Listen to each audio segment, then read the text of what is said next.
Coming up on this week's podcast, is Brazil make or break for Max Verstappen's title chances? Can Oscar Piastri finally bounce back from his poor run of form? Can Lando Norris handle the pressure of now leading the F1 driver's title? And will the weather play havoc once again in São Paulo? It's time for the latest episode of the Racing News 365 podcast.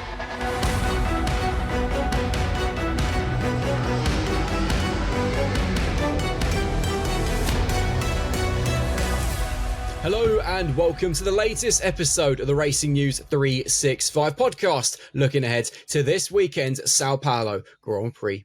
From Racing News 365, my name is Nick Golding, and I'm delighted to be joined, as always, by the dynamic, brilliant duo that is 2023 Young Journalist of the Year, Sam absolutely Coop, and the man, the myth, the almighty legend, who is back this week after travelling back from Mexico City. It is, of course, lead editor Ian Parks. Ian, welcome back. You, of course, were 38,000 feet above us when we were recording last week's episode. It's a good one this weekend, though. São Paulo, this is, for me, my favourite race week of the entire season. It's the one event where anything can happen, which is why I think for this entire episode, the only time will tell hat is needed. Because, Ian, whether it's qualifying or the race or both, São Paulo just always delivers something.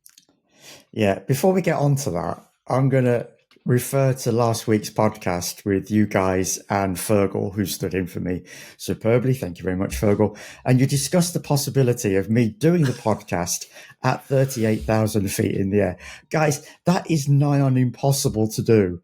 It's already bad enough. Sat at home with full home-blown Wi-Fi, and we sometimes have technical issues. Never mind trying to do a podcast from 38,000 feet in the air with Wi-Fi that glitches so much. If anybody's ever tried to work on an aircraft at that level, by the way, there are huge issues. First of all, you're trying to log in. Then you've got to try and pay for the Wi-Fi.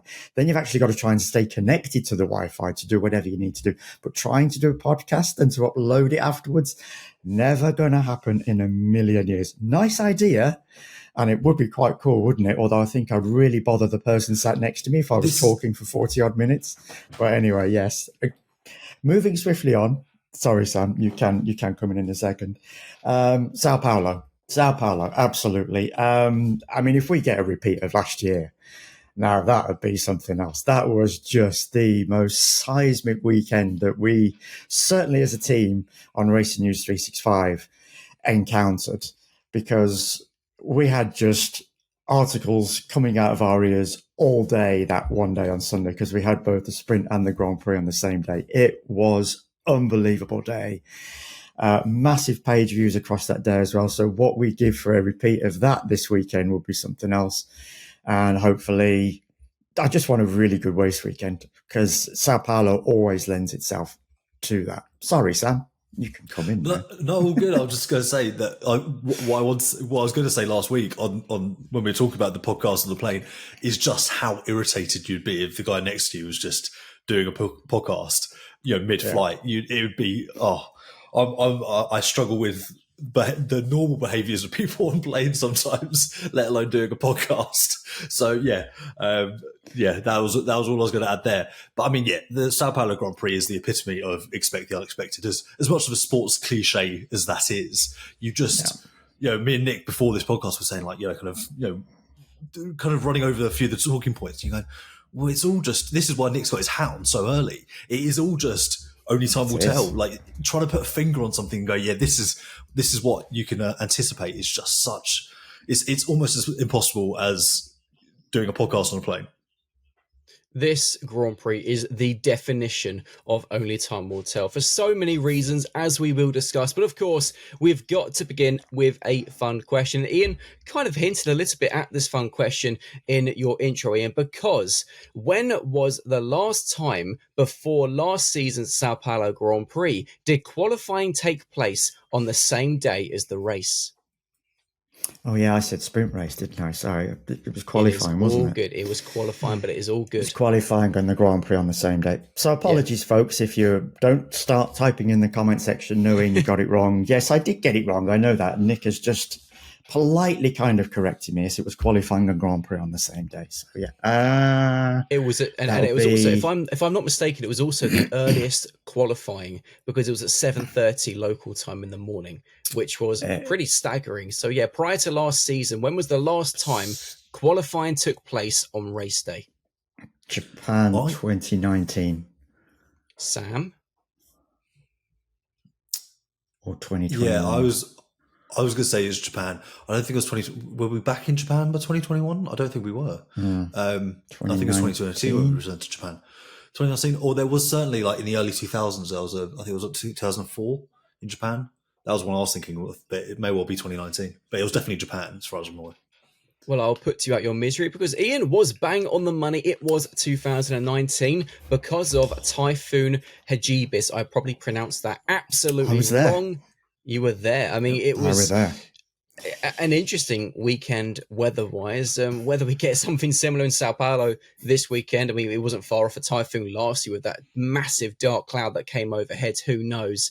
But there is so much to look forward to this weekend in Brazil. So, Sam, I'll come to you first. What is the one thing, not multiple, what is the one thing you are looking forward to most this weekend in Interlagos? The pure uncertainty of it. That's what I'm looking for. I'm looking forward to that step into the unknown. The weather is so changeable in Interlagos. It's so difficult to predict anything. It will come down to really, really fine details. And this far out, with the weather being changeable, with all these variables, it's almost impossible to say what those fine details will be.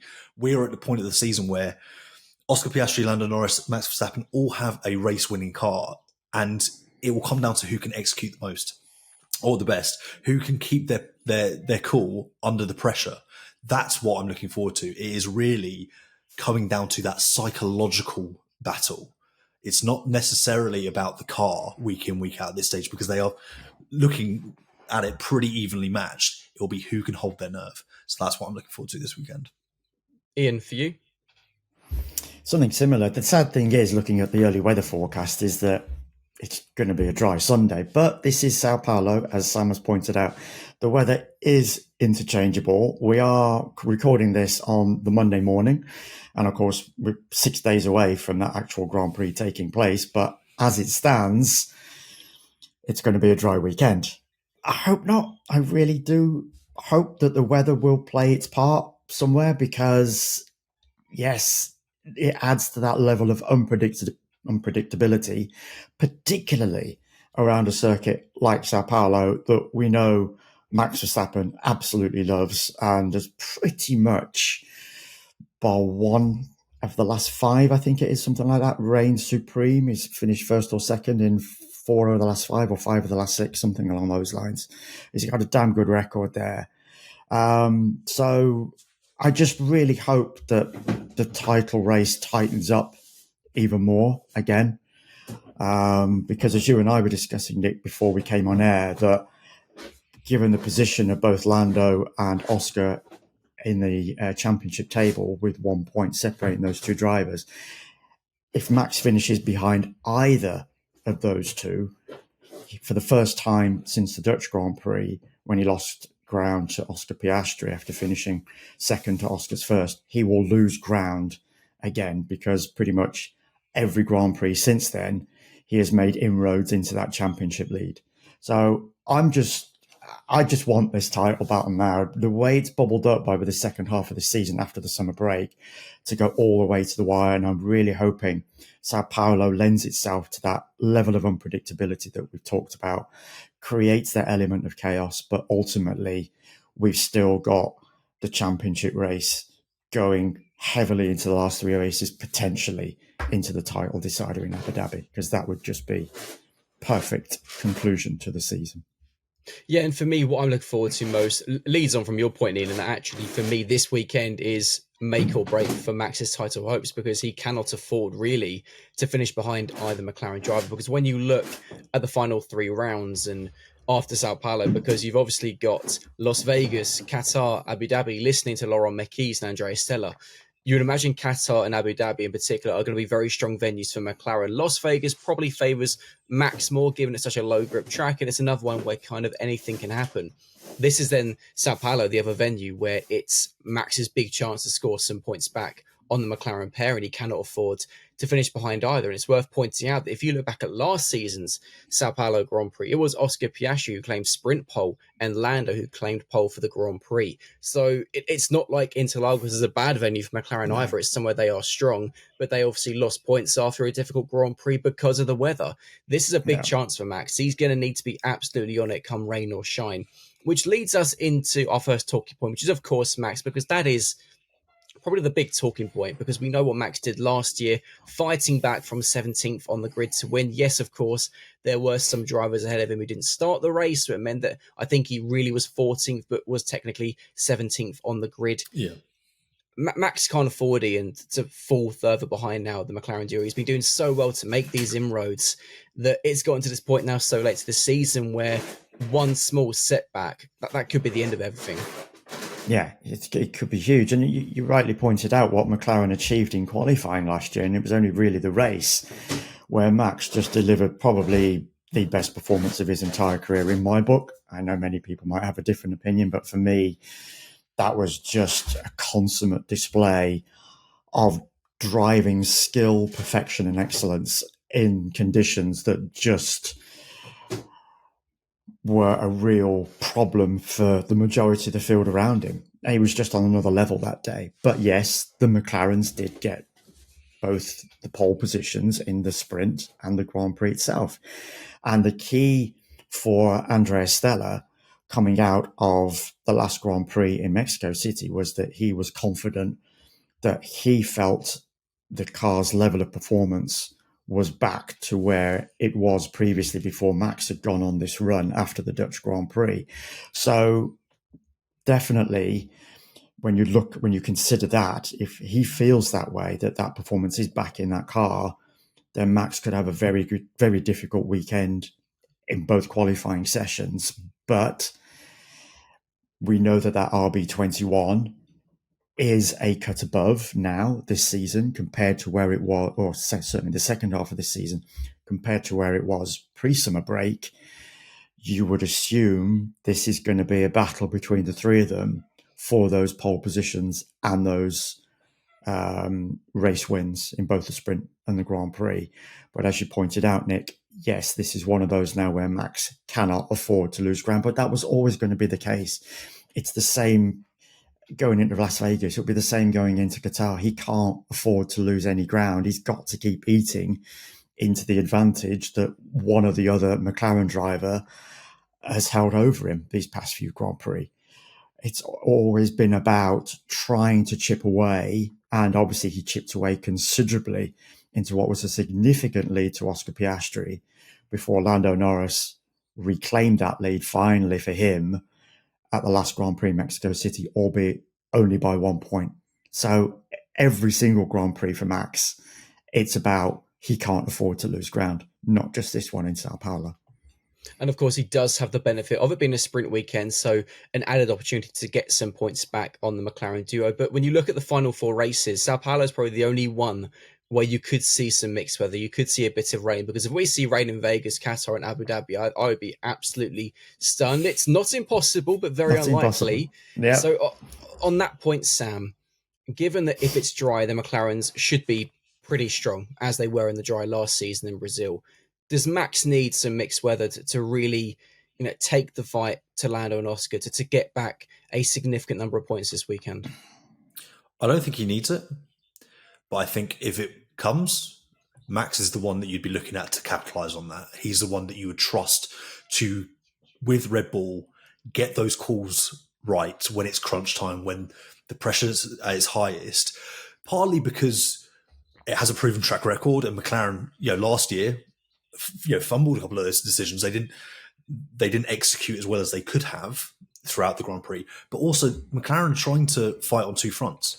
Red Bull have the luxury, Max has the luxury of being able to singularly focus on him. Yes, they've got a Constructors' Championship to think about, but Yuki will be a second thought in a really intense moment, whatever it might be, if say Yuki's ahead and you're looking at a double stack, I wouldn't be surprised if Red Bull we'll leave Yuki out just to avoid the stress or the jeopardy that comes with trying to double stack. McLaren wouldn't have that option if you need to double stack because of changeable conditions. And that's where I think Max and Red Bull have the huge advantage. But I don't think he actually needs the weather.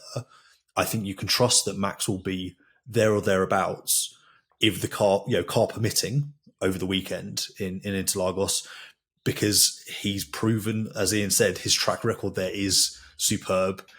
He's been in a championship fight before. He knows how to deal with this pressure and the expectations and the moment. And that's where he has that shade over both Oscar and Lando. Before we move this conversation onto the McLarens, I've got a difficult question for the pair of you, which I've been, thinking about for a couple of days now. Going into this weekend, and Ian, you can give your answer first, and Sam, if you want to follow. Who is the favourite? Is it Max or is it the McLarens? It's a damn good question, Nick. Simply because of everything that we've just talked about. Yeah, we've mentioned that the McLarens are on pole position for both the sprint and the Grand Prix last year. Then Max has this fantastic record. As I said, I've just actually looked at it now while Sam was talking, and it is in 5 of the last 6 Grand Prix, he's won 3 and finished second twice. It was only in, just quickly going back to it, 2022, when he was 6th, did he have a poor weekend, even though that was a season when, looking at the second half of the season, he won 9 of the final 11 Grand Prix. So that was an off weekend for him in Sao Paulo. I'd need to look into detail as to anything specific as to why that was a poor one. Sam, do you know? I can't remember specifically why it was poor, but that was the race when he wouldn't let Sergio past. Sergio was fighting for second in the championship. So that was that is quintessential Max Verstappen. I'm not sure why specifically he was having an off weekend, but that's why it's really hard to say A, who's favourite, and B, I think it's going to make our predictions hellishly difficult to call when we get to the end of this podcast, because as I said, you've got Andrea talking up the performance again of the car after Mexico. You've got the fact that Oscar was on pole for the sprint, Lando on pole for the Grand Prix last year. We've got the fact that the RB21 is now performant over the second half of this season, has been proven so far in every Grand Prix, particularly since the Dutch Grand Prix weekend, or after the Dutch Grand Prix weekend from Italy onwards. We've got a driver that's absolutely relaxed, chilled, couldn't be calmer. But looking at Max when, in Mexico and his press conferences there, just on another level in terms of chill. It's like, if it happens, it happens. If it doesn't, it doesn't. I'm totally cool about it, the way it's going right now. And he's just taking each race as it comes, and rightly so. That's all he can do. That's all any driver can do in many respects. But in particular, when you're in a title fight like this, and you're trying to claw back the massive advantage that Oscar Piastri once had at 104 after the Dutch Grand Prix, you've just got to be relaxed and just hope the results come to you, as they have. So who is favourite? I genuinely cannot call it. In some ways, I think Max is in this kind of wonderful position. And this is, I think, probably the source of that calm that he has, of knowing that if he somehow does manage to overturn this deficit and win this title, it will be, an outrageous achievement. I think there's, there's no way around that. But even if he doesn't, even if he comes up short, even if he doesn't even get it to the last race, people will still look back at that and go, God, he certainly gave it a try, though. What a performance over that second half of the season. And it was kind of similar to what I said a few weeks ago. I think it was just after the summer break. Max has this opportunity almost to be like, you know what? You might win the title, but I'm going to prove that I am still the man around here. Like, I am the driver to beat regardless. And I think he knows that he's proven that probably. So title or otherwise, that's just a bonus at this stage because of what the expectations were over the summer. As for the title fight, the title favourites, it's almost academic at this stage. But what was really interesting is even heading into Mexico, when Oscar still had an advantage, you'd look at people, or you'd hear people talking about who's the favourite. The name that no one was talking about was Oscar Piastri, which is mad. This kind of recency bias of he's just counting him out. He still had a 10-point advantage, or more than that at that stage. I think it was 14 going into Mexico, and people were still going, well, it's Lando or Max. It was very easy to kind of count Oscar out. I think Mexico was a pivotal weekend for Oscar because yes, it wasn't what he wanted in terms of results. But Andrea Stella and both Oscar were talking about it after the weekend, saying he learnt a lot about those low grip conditions. And I actually, in my column, I actually wrote that whilst Lando put in a championship level drive, a world champions drive, that weekend in Mexico might be what makes Oscar a champion, be it this year or in the future, because of what he learned. The process he has had to go through, I think, will make him far stronger over the final 4 rounds. And let's then discuss Oscar before we move on to Lando, because actually between the American doubleheader and obviously now Sao Paulo, Oscar's had some time in to dissect everything that happened in COTA, in Mexico City. Think about, Sam, as you pointed out, those experiences he now has and what he maybe could have done better. But of course, with all that, he does need to bounce back because he can't really afford another bad weekend for 2 reasons. One, he'll fall further behind Lando. And for the second reason, Max will get even closer to him. Well, we've been waiting for that bounce back for quite some time, haven't we? When you think he won the Dutch Grand Prix, when the Dutch Grand Prix, and that race was at the end of a run of 5 Grand Prix just around the summer break where he'd won 3 and was second in the other 2. And as I said, he was then 34 points clear of Lando at the end of that race in Zandvoort because Lando retired, 104 clear of Max. And for all the world, and probably if you go back to our podcasts and our updates at that particular stage, Nick, we were probably looking and using Sam's lovely phrase that I know he likes trotting out, recency bias. We were probably calling it and saying, yeah, Oscar Piastri is going to win this now. That's a fabulous advantage, even though you couldn't particularly rule out Lando at that particular stage, but we were probably ruling out Max by quite some margin, I would assume. And all of a sudden now you look at these last 5 Grand Prix and okay, he was 3rd in Italy, but since then, the retirement in Baku and the runner results after that, off the podium in the last 3 races, just quickly looking, 4, 5, 5, 4th, 5th, 5th. And it's like, okay, come on, Oscar, when are you going to come back now? When are you going to prove yourself the driver that had that great run early in the season and then in the middle of the season, as I say, when he had that 5-race run of 3 wins and 2 runner-up positions? And it's just not happening. And Lando's now caught and overtaken him for the first time since Saudi Arabia. And now we've got Max closing in once again, as we've just discussed quite heavily. And it's got to come. You've got to feel that he can't finish the season like this with another 4 Grand Prix as he's had the last 5 pretty much. It's got to come again. It's got to happen for him again because the car is there. The disturbing point for me with regard to Oscar were his comments post-Mexico City and the fact that he was experiencing things with his car that he hadn't experienced at any other point in the season, and he couldn't work out why the car was lacking so much in performance over that particular weekend compared to any other.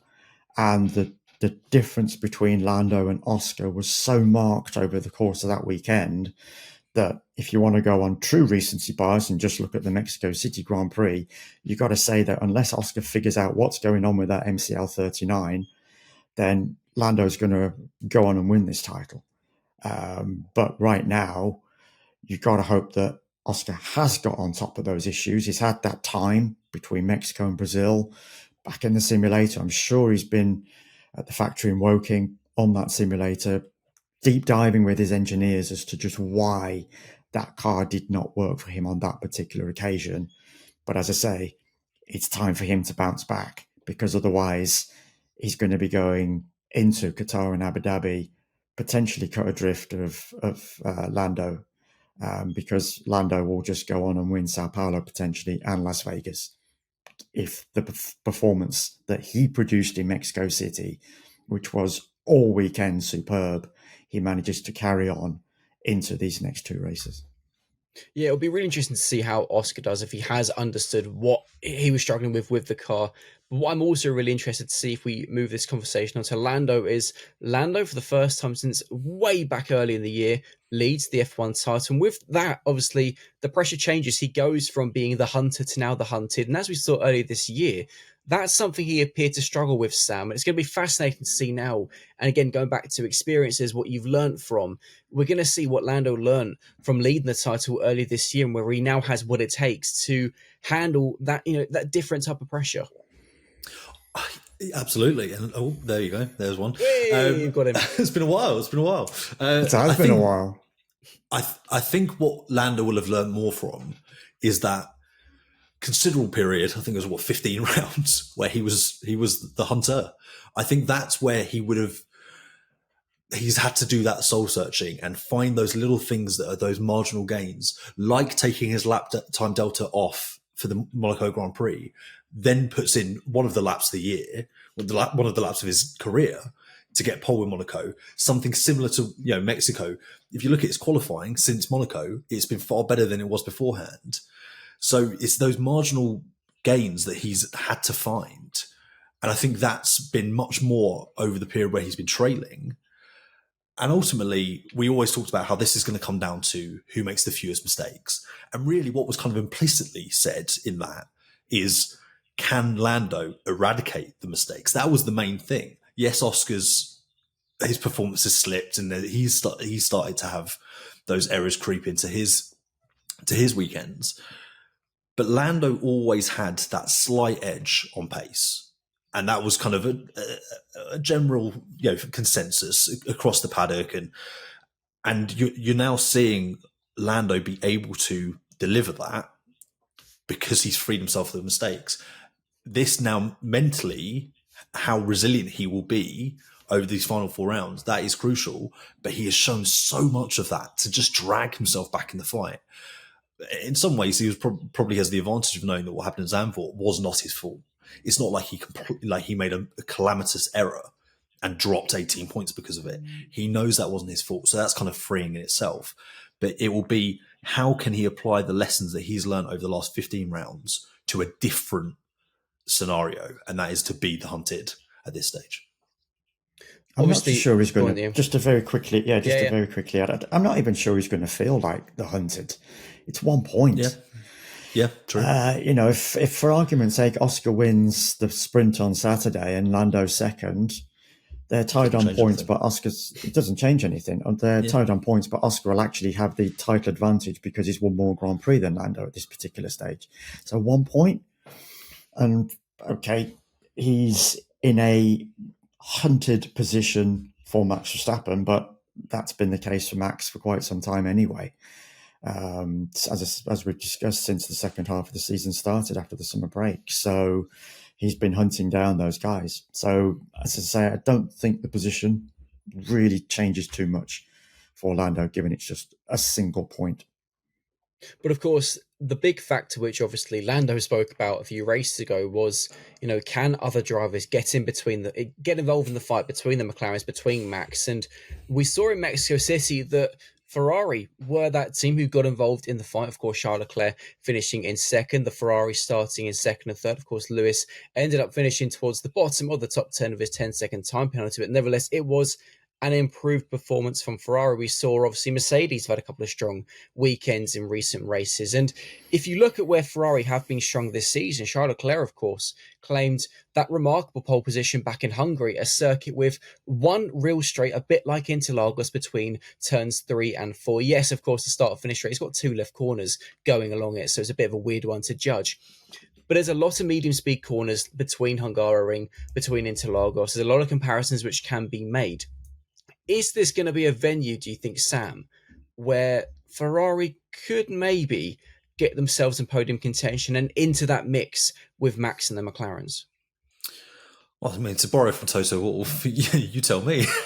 This is the thing. That lesson that we kind of talk about with Mercedes, and they're just so unpredictable. It's also been the case with Ferrari, and Mexico City is such an anomaly because cooling is so crucial to performance there, that it's very difficult to know how that will apply to the rest of the year.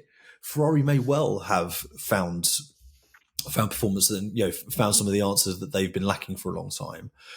But on balance, it's very difficult to have huge confidence and faith in that because of the developmental wrong turns they've made throughout the year.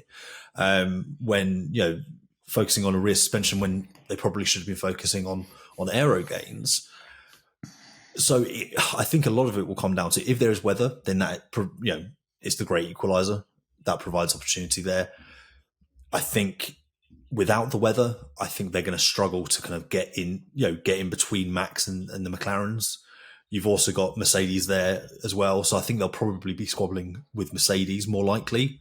But again, if the weather comes, it's anyone's game, really, isn't it?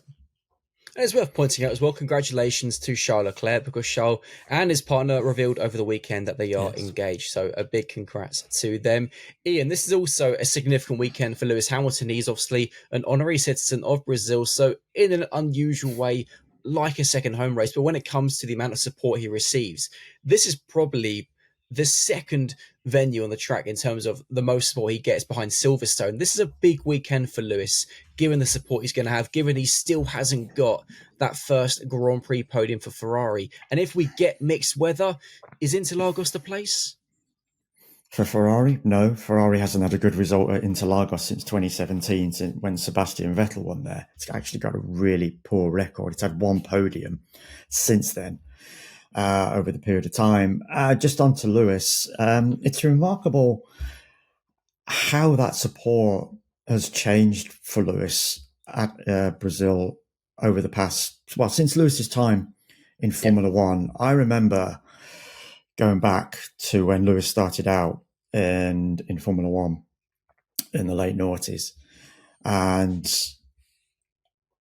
the racist abuse he received back then. The banners, the jeers, the boos, the comments was awful. I was witness some of that stuff there, and it was horrible back then.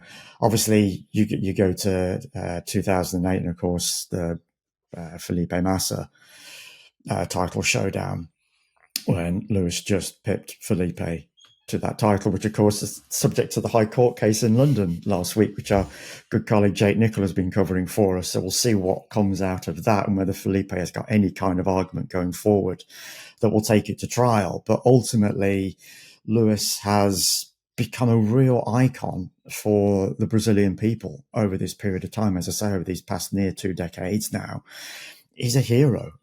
His love of Ayrton Senna is absolutely genuine. It's not made up. He was an absolute hero for Lewis, and many Brazilian people have taken him to their hearts. He does so much good work, so much good charitable work over in Brazil, and that's really come to the fore. And people recognise that now, and they do see Lewis as a real home favourite, although that title is going to go to a certain Brazilian driving for the Sauber team. I'm sure he's going to have a fantastic weekend. He's going to absolutely love it. There's going to be a lot of pressure on Gabby, of course, Gabby Bortoleto going into that weekend, but Lewis has got a rival for that affection from the home fans. So that's going to be something different for Lewis to contemplate this weekend. But overall, as I say, he's become a real icon, real idol, real hero to a lot of the Brazilian people. And that's great to see compared to, as I said at the start of this answer, as to how it used to be at the very start of Lewis Hamilton's Formula One career. And I'm glad you mentioned Gabby, because it brings us on to our last talking point before we get on to our predictions. And for me, when you look at Interlagos, it's probably one of the most difficult circuits for rookies, particularly when we get that mixed weather. We saw last year, I lost track how many times we saw the likes of Oliver Behrman spinning. Of course, he was replacing Kevin Magnussen, I believe, at Haas, if I'm not mistaken. But he was in the Haas, and we saw Franco Colapinto, a big crash. We even saw experienced drivers like Fernando Alonso, Alex Albon have big accidents as well. Sam and Ian, you can give your thoughts as well. When it comes to Interlagos, when we get, dry conditions and that bit of rain starting, which, I remember watching the weather radar last year, and we were given a 0% chance of rain before qualifying on the Saturday. And I was looking at this radar, saw this massive red cell coming over, texting the group chat, guys, we're not going to get this session. And of course, I was right, just saying. The weather can change in an absolute instant. It's a remarkable venue. This is a real test for the rookies, for your Gabriel Bortoleto, for your Franco Colapinto again, for your Liam Lawson, your Isaac Hadjar. This is where you can quite easily, as we saw with Ollie Behrman last year, rack up some penalty points, but also make some really big mistakes. And they don't have the benefit of 3 hours of practice to build into the weekend either, as a sprint weekend. So they've got an hour to try and cover off every little scenario that you want to factor into the race. Understand, where the 3 dry compound of tyres are. And you might do that on Friday and then have a fully wet race on Sunday. And then you just, kind of all of that work was for naught. So it is a really difficult weekend for the rookies. It's a case of building into it, I think, not trying to bite off more than you can chew. Let the sprint be, and let it be an audition almost for the main event on Saturday afternoon and Sunday, or Sunday morning and Sunday, if it's like it was last year. I think it will be, really just a case of building into it as much as you can. Let yourself not make mistakes, but don't try and do too much. I think it will just keep it simple. Trust in your team, trust in your more experienced teammates to help you, that other side of the garage, and just try and feel your way through it, because it is a real kind of, it's fraught with jeopardy, isn't it? A weekend in Brazil. And then, so you've got some drive. Oscar Piastri, for example, I think he will relish the fact it's a sprint weekend, because he can get that hour out of the way and he's straight back into the competitive sessions, and he can kind of free himself for everything that's happened. But for the rookies, it will just be a case of, I just want to keep it on the tarmac. If points come, if other people are making mistakes, I might find myself in a good position where I can score here. But you wouldn't have circled this necessarily as a race where I've got to perform really, really well, unless maybe you are Gabriel Bortoleto and Franco Colapinto, who will have considerable home support. So it will be intriguing to see who handles that the best. I think the likes of Ollie Behrman, he had a really difficult weekend here last year. I think he'll be all the better for it. And also some of the gains he has made in recent weeks, I think he'll be able to then put into practice. Ian, anything to add? Sorry, mate. I was pausing. I just didn't know if you're going to say anything. I mean, obviously, yes, we've touched on Gabby. As a massive weekend for him. A lot of pressure, but it's the kind of driver that I know can handle it. Yeah. He's been, of all the drivers that bearing in mind the media sessions that I cover across the course of a season, he's been one of my favourites to listen to and to ask questions to, because he's very knowledgeable. He's very considered. He's got a good sense of humour as well. I like that about him. And he just comes across as quite chilled as well. Nothing really seems to fluster him too much. Yeah, he's had his moments where he's not had good times on track, and he's coming to the pen afterwards. You can see he's a bit frustrated, a bit flustered. But for the most part, he's been one of the stand aboves for me. Not standalones on this occasion, because he's not standalone just specifically, but in terms of those for the media, he's been one of those that's been a cut above. That's the better phrase I'm looking for. And Franco Colapinto, as you say, a big weekend for him. We now know, of course, he's going to be an Alpine driver next season. That was news recently came out last week. And I remember asking Franco in the pen after the Mexico City Grand Prix about this weekend, and it was an awful one for him last year, if you remember right. And he himself said that last year was where it really things started to change for him, and he knows it going into this weekend. He feels that he's got a lot to make up for the events of last year. The only downside for Franco is that he's now in what is the worst car on the grid by quite some distance. So I think for him, as long as he can have a clean weekend, produce a reasonable level of performance, given the horrific state of that car that both he and Pierre Gasly are currently driving, and come out of it feeling decent about himself because, yes, there's going to be a degree of pressure on him as well. He knows there's going to be a lot of support for him in those grandstands. Then, as I say, if he can come out of this weekend with that reasonable level of performance, then he can go into the last 3 Grand Prix of the year feeling, okay, I've put to bed what happened a year ago in Sao Paulo, and I can move on now, build over these final 3 races, and then attack next year head on, hopefully with a much better car for his sake and for the sake, of course, the entire Alpine Formula One team.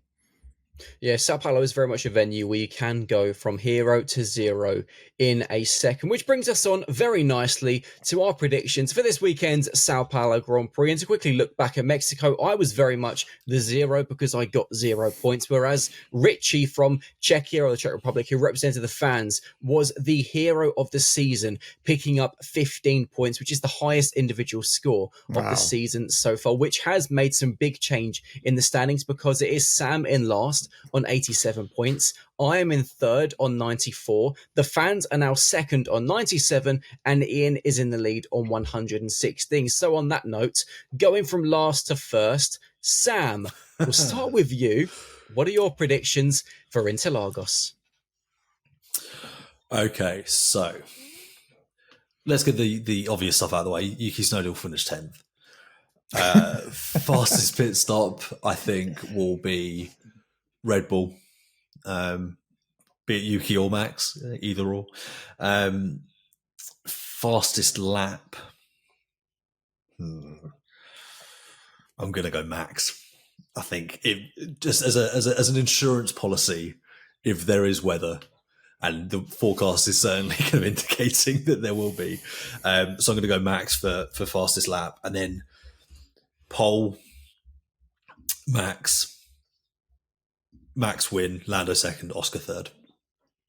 Yeah, and that's the hard thing, isn't it? Because it's the weather that could, if it's a dry weekend, you do probably favour the McLarens, but if there is a chance of rain, you've got to favour Max.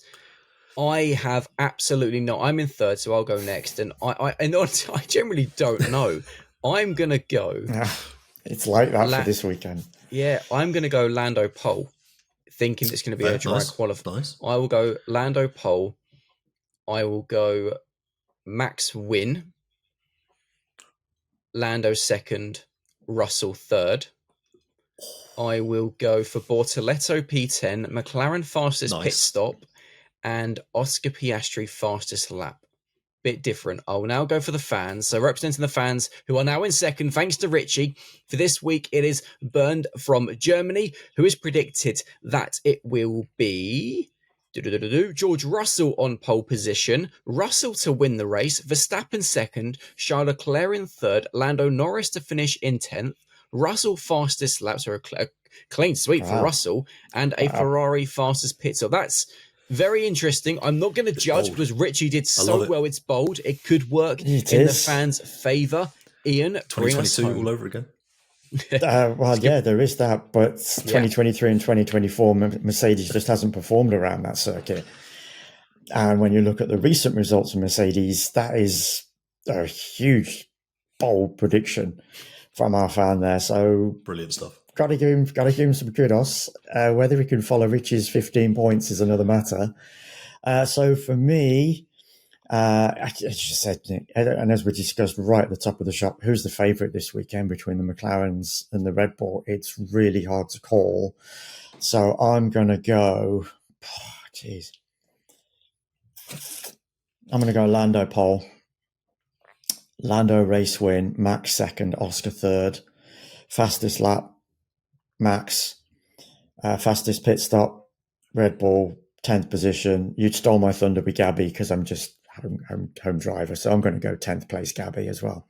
So I think that's it. I can't see the Mercs or the Ferraris getting into the mix. That's me shooting myself in the foot because no doubt there'll be a Merc or Ferrari in there in that top 3. I've no doubt now saying that, but that's looking at the performance of both Red Bull, Max in particular, obviously, and the McLarens. I think it is going to be a lockout of the top 3 on the grid ultimately, and the top 3 in the race across those 3 drivers. but it does. So much of it just depends on what that weather does in Interlagos. And of course, if last year's race is anything to go by, we're probably going to pick up 0 points because we'll get 2 midfield drivers on the podium. And on that note, that brings an end to this week's episode of the Racing News 365 podcast. If you are choosing to watch this on YouTube, please do be sure to smash the like button, subscribe to the channel. Let us know your thoughts in the comments below and anything we've discussed and your predictions for the Sao Paulo Grand Prix. For myself, Sam and Ian, we'll see you this weekend for the Sao Paulo Grand Prix. See you later. Thanks as always for watching and listening, folks. Take care until then. Thanks for joining us.